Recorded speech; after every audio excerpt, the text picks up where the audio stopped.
December 20th, 1941, just 13 days after Pearl Harbor, while America reeled from the shock of war, a group of American pilots struck the first blow against Imperial Japan.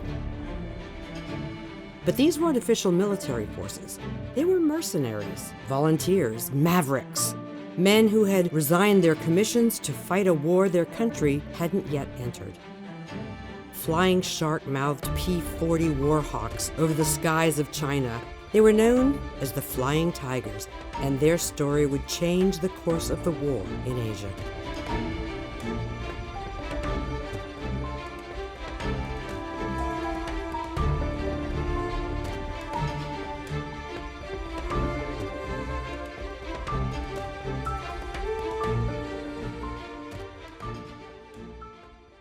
The year is 1937.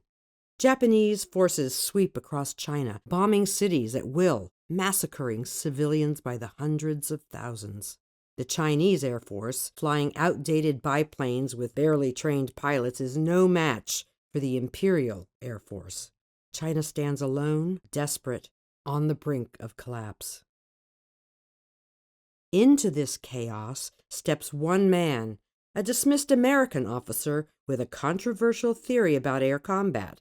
Claire Lee Chennault believes that a small force of well-trained fighters could stop the Japanese juggernaut. The United States Army Air Corps called him a fool and forced him into retirement. But Chennault would have the last laugh. With secret backing from President Franklin Roosevelt, he would recruit 100 American pilots, arm them with 100 obsolete aircraft, and forge them into the most effective fighting force in the early days of World War II. This is the untold story of how those volunteers held the line against the Japanese Empire and became legends of air power. Our story begins not in the skies over China, but in the halls of the Army Air Corps, where a stubborn Louisiana fighter pilot named Claire Lee Chennault was making enemies. Born in 1890, Chennault grew up in tiny, waterproof Louisiana, learning self-reliance in the forests and bayous that surrounded his home. He attended and graduated from college, unusual for his time and place. He might have spent his life as a teacher, except that World War I intervened. Had an interest in flying, joined the Army during the First World War, but didn't really get to see any combat and didn't even become a pilot until after the war. So he became a pilot, but too late to participate in World War I. Chennault got his wings in 1919 and started his career in one of the hardest periods of American military history. The war was over, and the overwhelming sentiment of the United States was to disengage from the world. The few officers not mustered out spent all of their time trying to justify their paychecks to a disinterested public. He believed in aviation, and at that time it was not a popular thing because the Air Force was under the Army, and it was not an Air Force until later on. But he always enjoyed flying and enjoyed what he was doing and enjoyed doing what he believed in.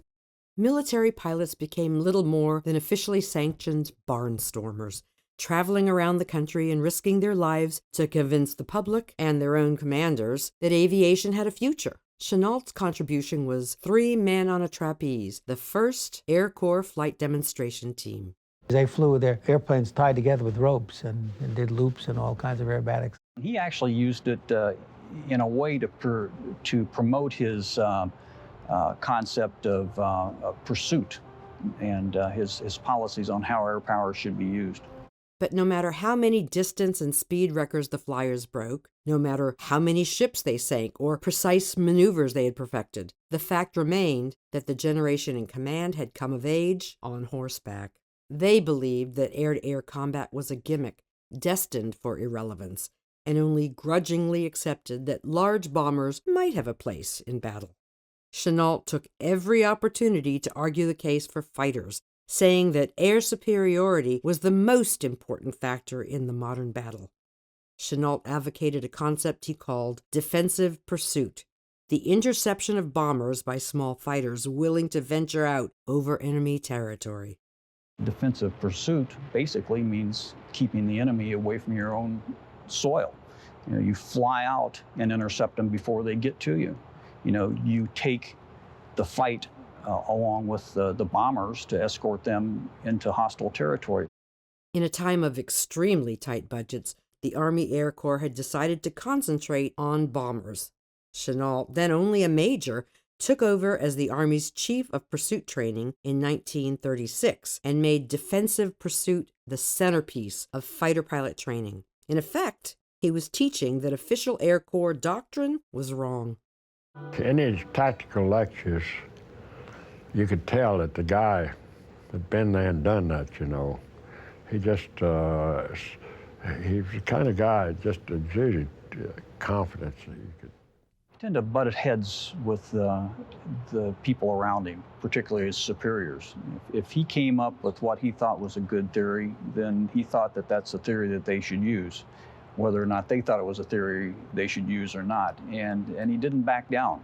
And that's not the way to get ahead in the military. The Army let him get away with it for barely more than a year. In 1937, they declared Chennault medically unfit for service. None of the medical problems cited in Chennault's discharge was new. His lungs were shot from his 2-pack-a-day smoking habit, and his hearing had been damaged by years of flying in open-cockpit aircraft. The Army had known both of those things for years, but the real affliction was defensive pursuit. He got in a lot of trouble. In fact, that's why they retired him from the Air Force, because he was advocating developing more fighters and fighter tactics, and the Army Air Corps was interested in getting to be a separate service, a separate Air Force. So they were concentrating on strategic bombing. They thought that was the way to go.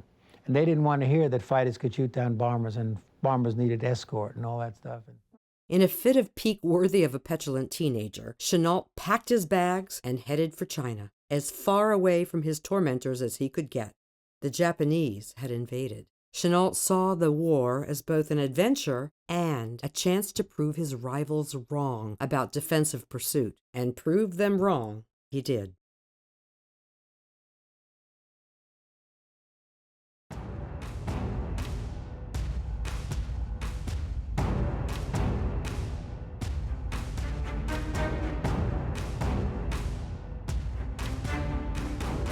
When Claire Chennault arrived in China in 1937, he found a nation in agony.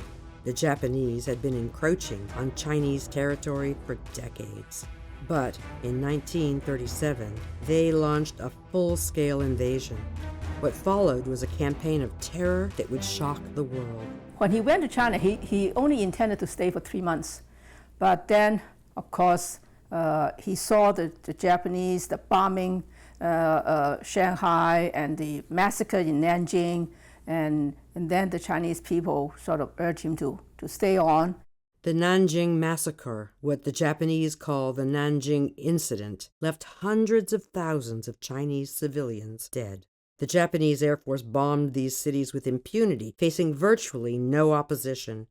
Chinese pilots, barely trained and flying obsolete aircraft, crashed on routine landings and takeoffs. The Japanese, who had been basically chewing on the Chinese heels for 40 years at that point, were basically having free reign of the air and destroying Chinese towns, industrial facilities, population centers, and they really had no defense. So Chennault was able to come over and advise the Generalissimo at that time how to defend against them.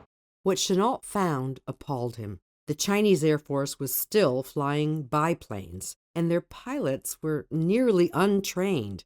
In a single day, Chennault watched 5 supposedly combat-ready pilots crash on routine landings or takeoffs. He knew the job he had volunteered to do was bigger than he had imagined. But Chennault arrived with a bold promise. If he could get 100 pilots and 100 good fighter planes, he could defeat the Japanese using the defensive pursuit technique the Army command had rejected.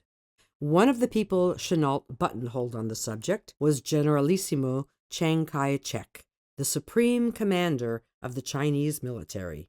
Chiang was desperate enough to try what the American conservative military had rejected. Well, because a friend in need was a friend indeed. And at that time, China really were having a very tough time, and they didn't get any help. And General Chennault went to China while they were really needed the help. And of course, China at that time really didn't have an air force. And Chennault really was responsible of helping the Chinese train and organize a Chinese air force. I think it was a personality thing. Chiang Kai-shek was, I think, of an awe-type relationship with Chennault, and their personalities just seemed to mesh. And I think that he appreciated the qualities in Chennault that perhaps the U.S. military hadn't appreciated up to that point. Chennault's first effort, the 14th Volunteer Squadron, was a nearly complete failure. He outfitted his hard-drinking mercenaries with the only aircraft available, outdated Chinese fighters. After a few missions, it was clear, even to Chennault, they would have to start over. The Japanese kept winning, bombing Chinese cities at will and inflicting horrible tortures on conquered civilian populations. Chennault knew that if he was going to make a difference in the war, and if he was going to prove that defensive pursuit had a future in aviation, he needed good planes and good pilots. And that meant going back to the United States. And he came back after a year to organize the Flying Tigers, but need to get the approval from President Roosevelt. And fortunately, he had good friends here in Washington, and President Roosevelt signed a special order to allow Chennault to organize the Flying Tiger before Pearl Harbor. So he went back to China. In 1940, Chiang dispatched his brother-in-law and Chennault to Washington. With war building around the world and Lend-Lease orders piling up on American factories, just finding the aircraft was a challenge. But in Washington, Chennault tracked down a shipment of P-40s that had been rejected by the British. The P-40 in those days was really not ready for combat. It didn't have bulletproof tanks, it didn't have armor plate, it didn't have a lot of equipment in it that it needed if you're really going to fight. Our guns would fire and the airplane would fly, but there were many changes made to the P-40 before we actually started combat in it. No matter, the planes were available. Chennault took his Chinese escort to Bowling Field for a demonstration. Johnny Allison, then a young Air Corps pilot, put a P-40 through its paces for the Chinese delegation. We got in out of the wind, and the Chinese began to excitedly talk to General Chennault, and that's when one of them said to General Chennault, well, what we need is 100 of those airplanes. And that's when Chennault looked at the general and he said, no, that's not what you need. He tapped me on the chest. He said, you need 100 of those. Chennault got his planes and recruited his pilots and headed back to China to set up his American volunteer group. All over the United States in 1941, young military pilots were meeting with a mysterious recruiter.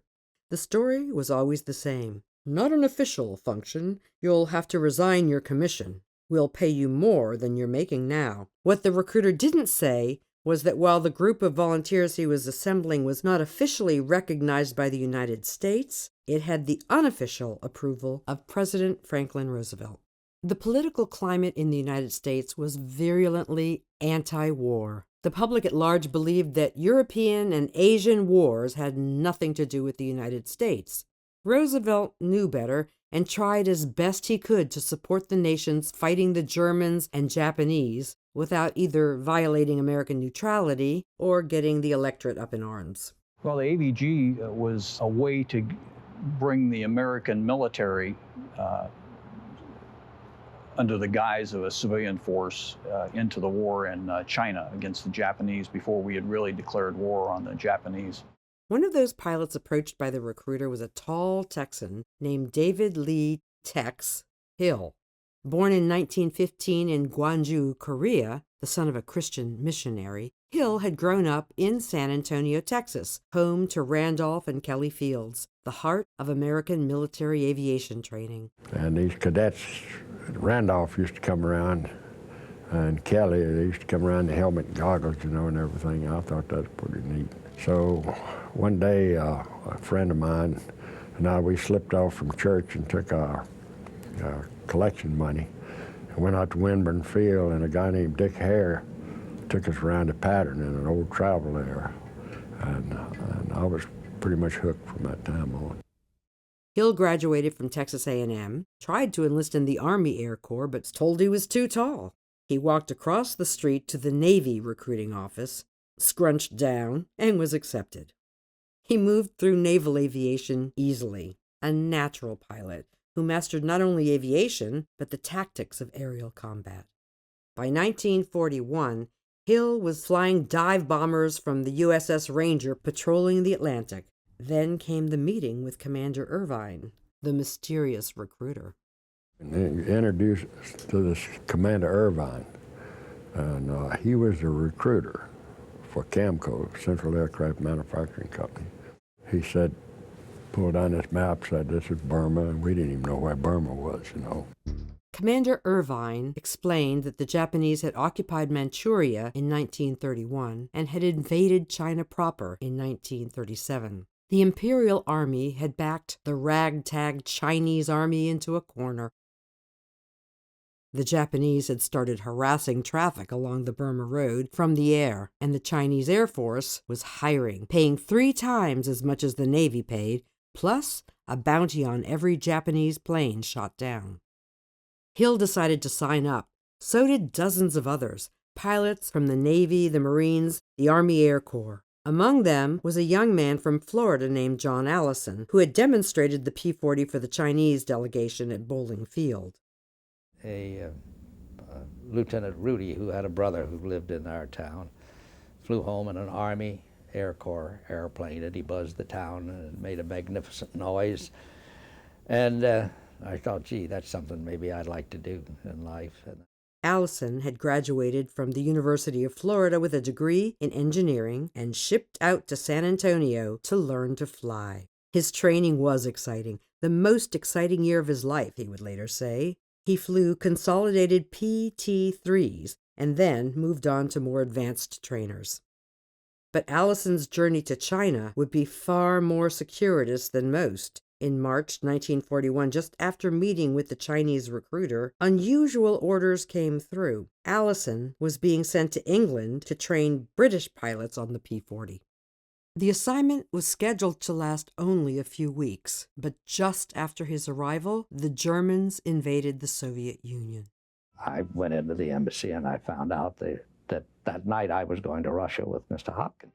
Mr. Harry Hopkins, then one of the most powerful people in the world, was President Roosevelt's personal envoy and right-hand man. Hopkins worked the back channels of diplomacy with enormous effect. With only a few hours' warning, Allison found himself in Hopkins' traveling party, rolling north from London on a secret private train. Allison and the P-40s were on their way to Russia. Hopkins left Allison in Moscow as an observer. Though the Russians fighting for their national life were glad to have the aircraft, they did not show their gratitude in the way they treated Allison. One of the few American military observers in Moscow, the Soviets allowed Allison to see precious little. The Germans got right to the city of Moscow, and you could hear their guns all day long. And I sat in the embassy library in Moscow, and I read Mein Kampf. And I said, this is unbelievable. I said, this man wrote it all down. And whose guns are those that I hear out there right now? They were Hitler's guns. The Germans got right to the city of Moscow, and you could hear the guns all day long. The American ambassador ordered the withdrawal of embassy personnel. The Americans moved east by train to the relative safety of Kuibyshev on the Volga River. The Russians were also moving their factories and the workers. And if we were uncomfortable, it was just sad to see the discomfort that the factory workers had to put up with. They were being moved in boxcars, and their factory equipment was all on flat cars, and we'd sit there and watch the trains go by. In Kuibyshev, Allison learned that Pearl Harbor had been bombed. Awakened by a diplomatic envoy, Allison and fellow observer Hubert Zemke marveled at the fact that the United States was finally at war, and that they were farther away from it than just about anyone else on Earth. I kind of sat up and I called across to Zemke and I said, "Hub, we're at war." And he said, he returned with, "John," he said, "let's talk about it in the morning." Meanwhile, back in Burma, the American volunteers were gathering at the training base in Taungoo. They traveled in small groups so as not to attract attention, and by August 1941, they were assembled and ready to train. Experienced with P-40s, Chennault understood the plane's limitations and taught his new Air Force how to fight around them. The P-40 was heavy, not as maneuverable as the Japanese fighters, and couldn't climb as fast. But it was rugged and could dive faster than anything the Japanese had, and could take punishment that would destroy a Japanese plane. Chennault organized the American Volunteer Group, or the AVG, into 3 squadrons. Hill was assigned to the second, nicknamed the Panda Bears. Racing against time as the Japanese continued to advance, Hill worked fiercely to help meld his unit into a coherent whole.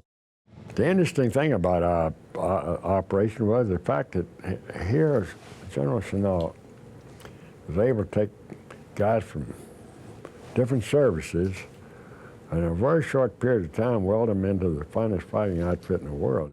But welding them together was no easy task. The AVG was made up of mavericks and individuals, men who had walked away from their military careers for the promise of adventure and higher pay.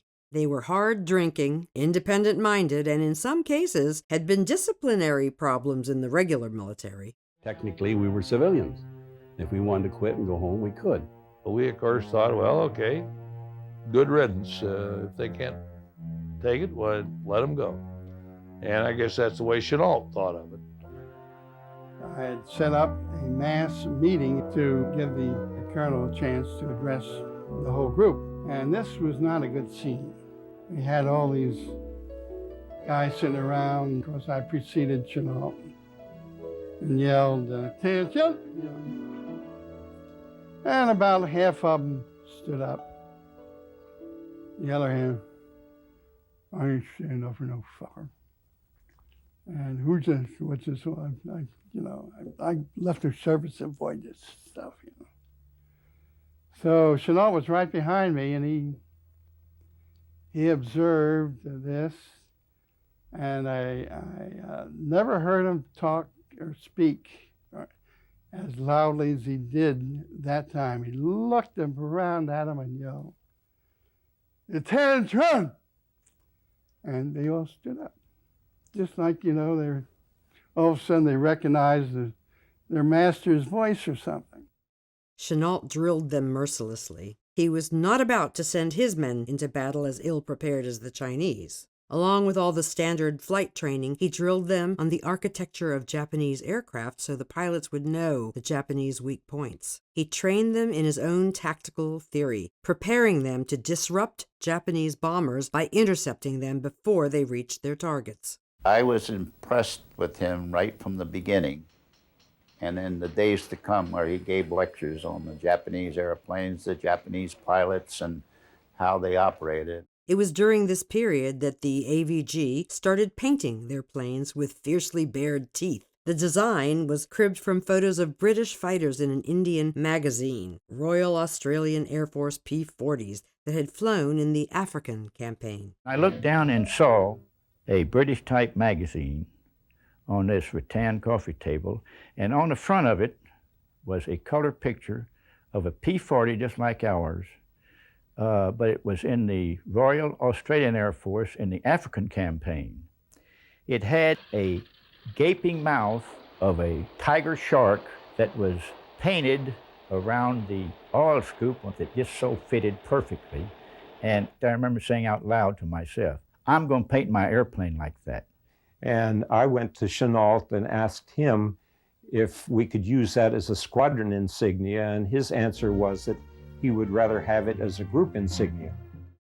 Part of Chennault's strategy was to repaint the planes almost every mission so the Japanese would be fooled into thinking that there were more Americans in China than there really were. But training was taking longer than expected, and accidents were mounting. My duties was to set on the line because they were training these men to fly P-40s. It was a fast plane, not what they're used to. The plane came in at a terrific speed. We lost quite a few planes in the training. So we had some accidents that were fatal. We had a lot of them that weren't fatal. We lost a lot of airplanes. At one time, I think Chennault was about fit to be tied. Time was running out. The Japanese were advancing, and soon, very soon, the Flying Tigers would face their baptism of fire.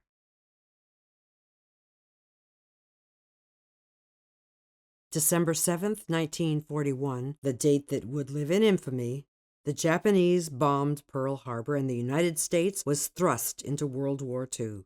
Suddenly, the AVG, the unofficial, barely sanctioned mercenary force, became America's only offensive capability in Asia. Everything was a little chaotic. They wanted to speed up the move to Kunming. Convoys were being prepared to go up the road and haul all the material up that they could.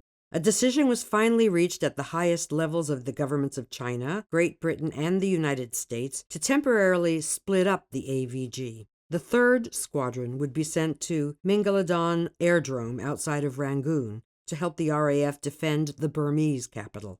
The 1st and 2nd Squadrons would immediately fly to Kunming to protect the city against an imminent Japanese bombing raid. Rangoon is bomb-scarred under Japan's relentless pounding. The brightest spot in Rangoon's defense is the American volunteer group of flyers. Using British Tomahawk planes, they're the American Curtiss P-40, these Yanks have made amazing records. 40 Japs shot down in 2 afternoons is one mark, but there are too few U.S. planes. When we landed in there that evening, there were dead bodies everywhere. There's been a couple of hundred or more people, arms and legs blown off, and that's when I really knew what war was all about. The 1st and 2nd Squadrons arrived in Kunming to find a city that had just been bombed. Bodies lay in the streets, buildings smoldered. The Chinese people looked to the sky with terror, knowing the Japanese would return. But now, for the first time, they had defenders. The Flying Tigers were ready. The next morning, when we got the first Jingbao alert, there came into being the full appreciation of what Chennault had briefed us on before, the effectiveness of the ground warning net that he had organized on his own when he came to China, and it was all over. Chennault had set up an early warning network, a system of spotters scattered across China who would telephone in reports of Japanese aircraft movements. Chinese operators would plot the enemy's course on a large map table, giving the Tigers time to get airborne and climb to altitude. Pretty soon those flags would line up, and you knew the guys were coming in. It was very accurate. And when they hit that 300-kilometer mark, well, then we'd launch, and had to give us time to get to about 20,000 feet, which is our best altitude to fight, and man, they'd be there. Not even 2 weeks after the United States entered the war, the AVG attacked a group of Japanese bombers heading toward Kunming. It was the first application of Chennault's strategy of defensive pursuit. The Americans climbed to altitude, positioned themselves above and in front of the Japanese formation, and then dove down through the bombers at high speed, guns blazing. We got up to altitude. We knew that we were above the Japanese bombers. The stick forward went underneath the plane. I don't know how close I came. In my mind's eye today, I can see the absolute finite detail of the riveting, the camouflage paint, the insignia, and the best-pin gunner who had been firing at me as I came up the slot. And as I ducked underneath, he was slumped over his gun, and I shot his lower jaw away. Most of us had never fired at an aerial target until we were actually shooting at the Japanese.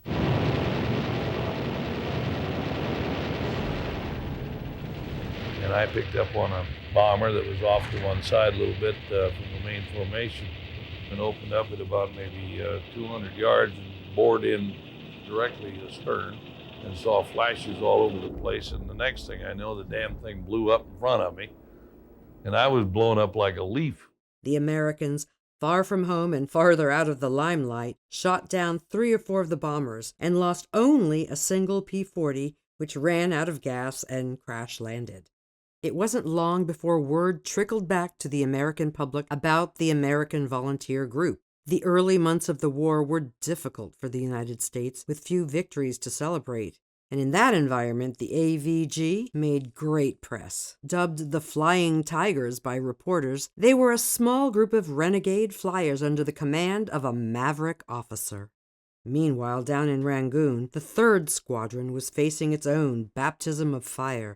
The Japanese, determined to cut off the Burma Road, China's only supply line, launched wave after wave of attacks against the city. Pilots were on alert practically all the time. They'd get back from one mission or one interception and get on the ground, have a chance to maybe get a cup of coffee or a drink, and another alarm would come up. And I think they got pretty well burned out. The American pilots had proven themselves in combat, defending the cities of Kunming and Rangoon from their bases. The AVG now went on the offensive, flying 3 or 4 P-40s at a time. The AVG pilots inflicted heavy damage against Japanese air bases in Thailand. In Burma, the American volunteer flyers who have been defending Rangoon with outstanding success against the Japanese Air Force shifted to the attack today. They raided a Japanese air base in the Mol Mine region. 1 American was lost, but that's only the 2nd casualty in 7 days of fighting, during which the Americans have downed 50 Japanese planes.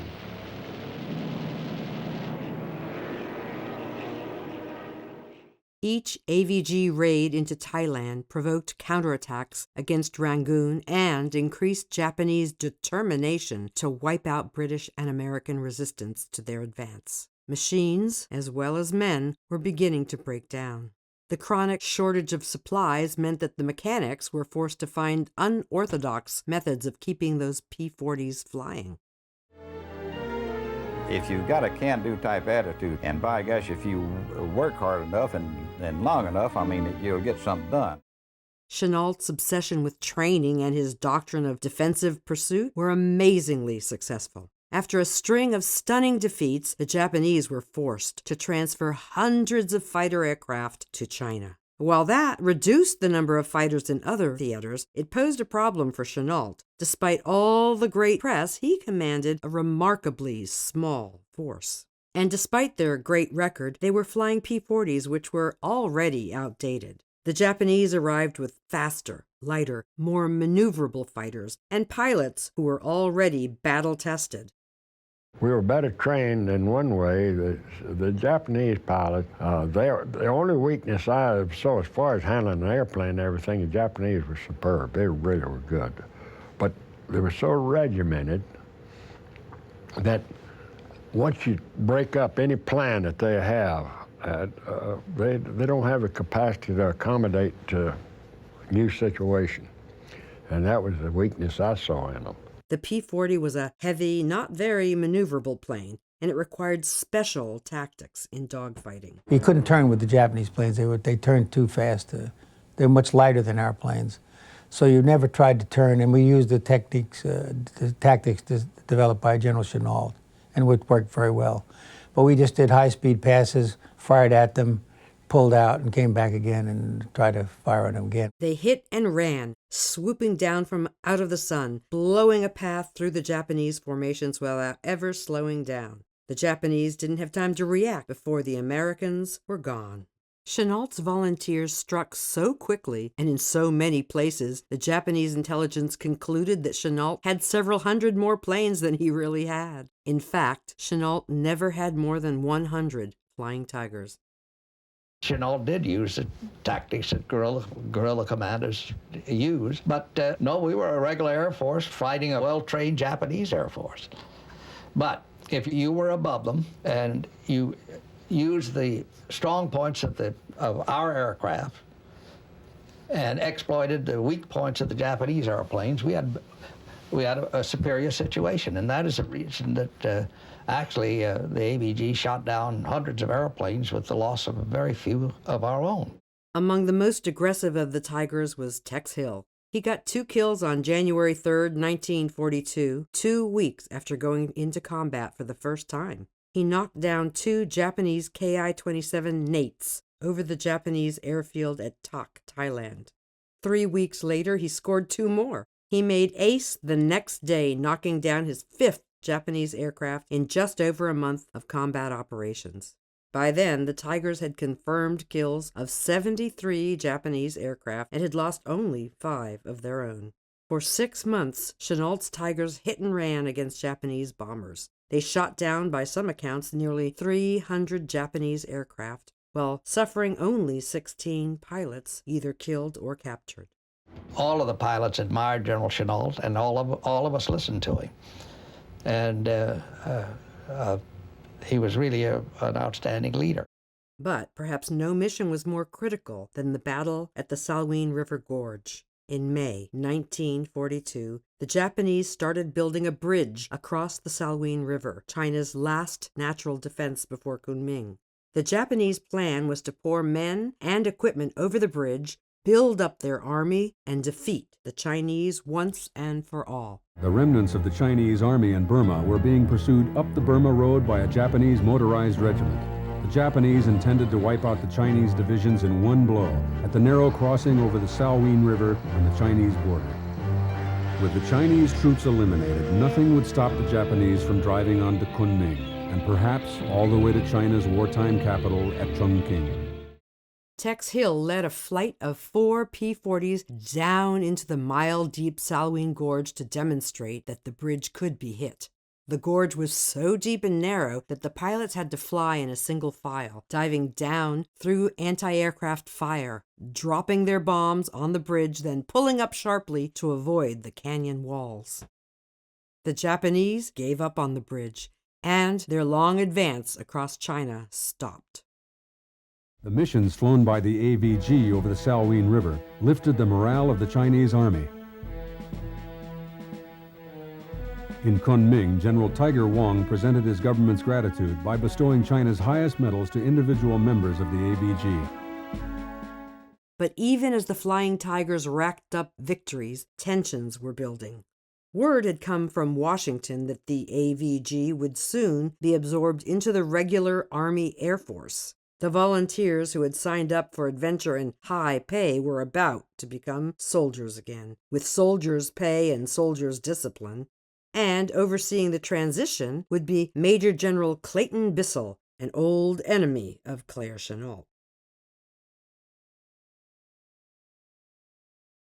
The friction between the independent-minded AVG and the regular Army brass had been building for months. There were personality clashes, disputes over tactics, and resentment on both sides.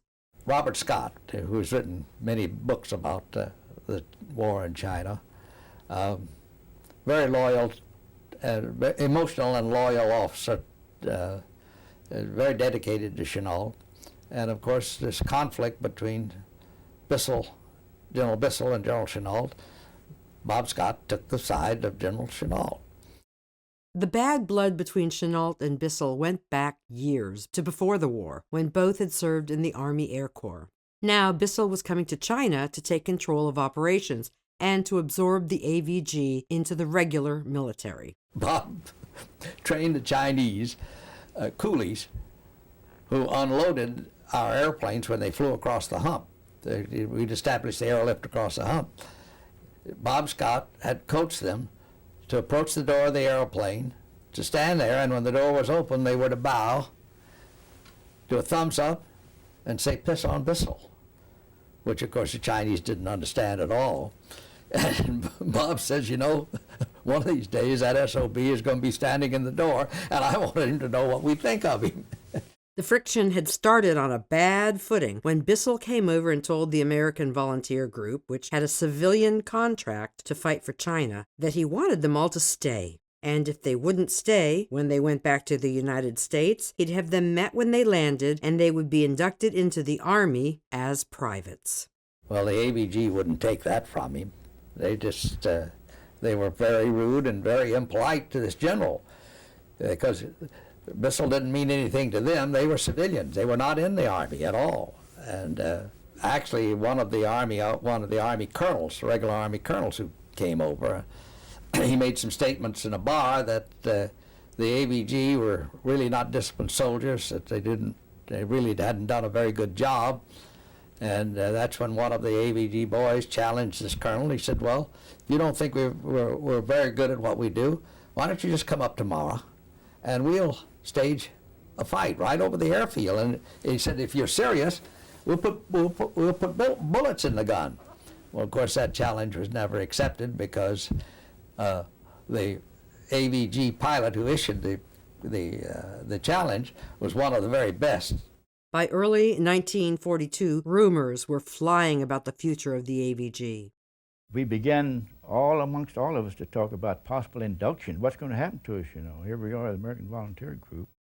The decision had already been reached. Major General Clayton Bissell was assigned to oversee the transition of the AVG to the Army Air Corps. In the spring of 1942, Bissell called a meeting of all AVG personnel. The terms Bissell offered were not attractive. The AVG pilots would be inducted into the Army Air Force at their current rank, but they would lose the high salaries and bonuses they'd been earning, and they'd be subject to military discipline. And they would remain in China for the duration of the war with no guarantee of rotation home. None of us minded saying no to Bissell, but the hardest thing was saying no to the old man, because, you know, everybody respected the old man, they liked the old man, and they hated to leave him stuck there with nobody staying. I think that was the hardest part. He just felt like he had been castrated. He was hurt deeply because he was planning to rotate these people home and give them a program of rotation and come right back, knowing they'd be ready to come back as soon as they got a break of any kind. And all that was eliminated in Bissell's speech. The American Volunteer Group would be disbanded on July 4th, 1942. All but 5 pilots and 33 members of the staff and ground crew refused induction into the Army Air Corps and were making plans to return home. Among those who stayed was Tex Hill, who had been credited with over 12 kills. He'd developed a real affinity for the Chinese people and wanted to stay on until the war had been won. Those people was our friends, traditionally our friends, and they just couldn't do enough for us. They were so grateful. After these battles, the whole village would come down, the whole town would come down to give us all these presents and everything. On the day the American Volunteer Group disbanded in Kunming, Generalissimo and Madame Chiang Kai-shek both paid tribute to the bravery of the Flying Tigers. But it was the words of Madame Chiang Kai-shek that touched the hearts of even the most hardened tiger. She called us her Flying Tiger Angels and the darlings of the CAF. I tell you, everybody just melted.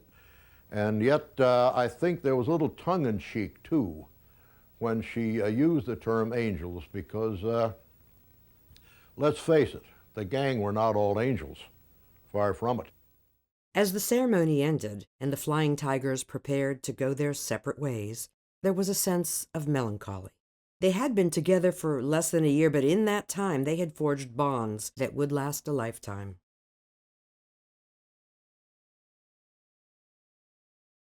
The Army Air Force promoted Tex Hill to major and made him a part of the 23rd Fighter Group, installing him as commander of the newly formed 75th Fighter Squadron. The legacy of the Flying Tigers would continue, not as mercenaries, but as soldiers of the United States Army Air Force. Among the young pilots who arrived to join the expanded force was 19-year-old Don Lopez from Brooklyn, New York, one of the youngest American pilots in one of the youngest aviation units in the world. Lopez had grown up watching aviators at Floyd Bennett Field, dreaming of the day that he could fly. I was kind of in awe because I'd read all about him. And I went to his office, and his office was just a very small, bare, wooden office with one desk and 2 chairs. and a map, and an in and an out basket. The in basket had peanuts in it, and the out basket had the empty shells, and that was it, no paperwork. Tex Hill's leadership philosophy was simple: follow me. He led by example, flying the most dangerous missions himself, never asking his men to do anything he wouldn't do. Tex was a leader who was out in front of the troops and led by example, and say he was a man of high ideals, very dedicated and patriotic man, and absolutely a delightful human being simply because he has one of the world's great sense of humor. Don Lopez flew more than 100 missions in China and stayed on after his flight assignment to help in mission planning. He left China in early 1945, credited with 4 kills. He went on to become a test pilot, worked on the rocket engines that took man to the moon, and helped design the National Air and Space Museum, the most visited museum in the world. Tex Hill went on to command the 1st American Jet Fighter Squadron, the 412th Fighter Group, though the war ended before it saw combat. In 1946, Hill resigned his commission in the Air Force and moved to the Texas Air National Guard at 34, becoming the youngest brigadier general in the Air National Guard history. He retired from the military in 1968, credited with over 18 combat kills, 6 of them earned after having the AVG disbanded. Thought I did a pretty good job, but I maybe could have done other things that would have been more effective.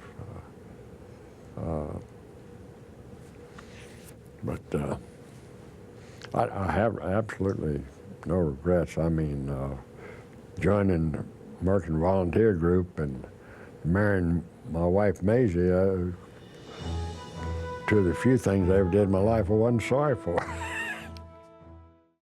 In 1945, with the Germans surrendered and the Japanese all but defeated, Hap Arnold gave Chennault the option of resigning or being demoted and fired. Chennault was on the flight back to the United States when word came through that the Japanese had surrendered. Chennault didn't stay away from China for long. In 1946, he returned again, as a civilian, to set up the Civil Air Transport. Supposedly a civilian airline, it later became a cover for an enormous CIA logistical operation, and years later reappeared in Vietnam as Air America. It wasn't until 1958 that the Air Force admitted that it might have been wrong about Chennault. He didn't get his 3rd star until days before he died. On July 18, 1958, the Air Force promoted him to lieutenant general. He died 9 days later of lung cancer. But his legacy lived on. The doctrine of defensive pursuit had become the status quo.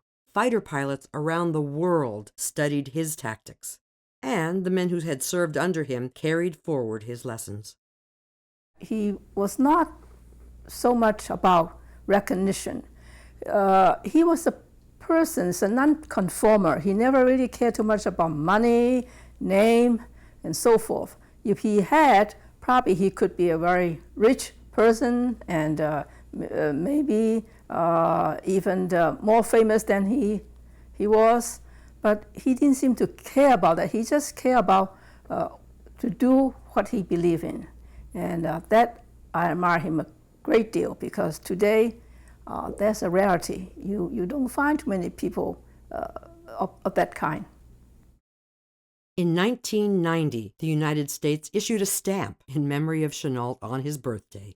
The issue featured 2 stamps, one in memory of General Eisenhower and one in memory of Chennault.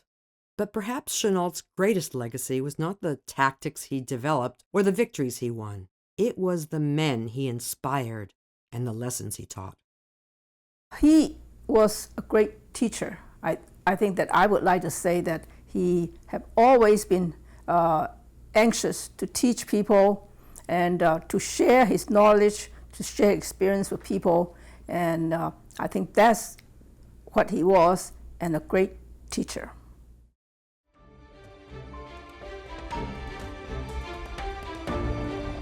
The The Flying Tigers flew for only 7 months as an independent force, but in that time, they shot down nearly 300 Japanese aircraft and tied down more than 1 million Japanese troops, and proved that a small force of well-trained, aggressive fighters could change the course of history.